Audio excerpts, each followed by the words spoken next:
Lima সুন্দরী মেয়ে ব্যাংকে চাকরি করে, খুব ঘামান্ডি তার, শুধু শুধু মানুষকে হয়রানি করত। এই আজকে সবাই চলে যান, সার্ভারের সমস্যা, কাল সকালে আসেন। একদিন এক দুধের খামারে এসে বলল, ভাইয়া 1 লিটার দুধ দিন তো।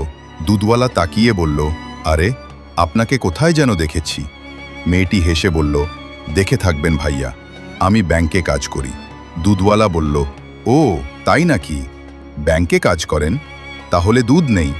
মেয়েটি অবাক, দুধ নেই মানে? দুধওয়ালা গম্ভীর মুখে বলল, মানে আমার গরুর সার্ভার ডাউন, আর আমারও লাঞ্চ টাইম চলছে, কাল আসবেন। মেয়েটি মিনতি করে বলল, ভাইয়া একটু দুধ দিন না। দুধওয়ালা রেগে গেল, বাংলা কথা বুঝনা না বুঝি, বলেছি না গরুর সার্ভার ডাউন, বের হও এখন। মেয়েটি বলল, আমি বাইরে অপেক্ষা করব। দুধওয়ালা বলল, কিসের জন্য অপেক্ষা করবে? যখন গরুর সার্ভারই ডাউন, তখন দুধ কোথা থেকে আসবে? চল কাল আসো।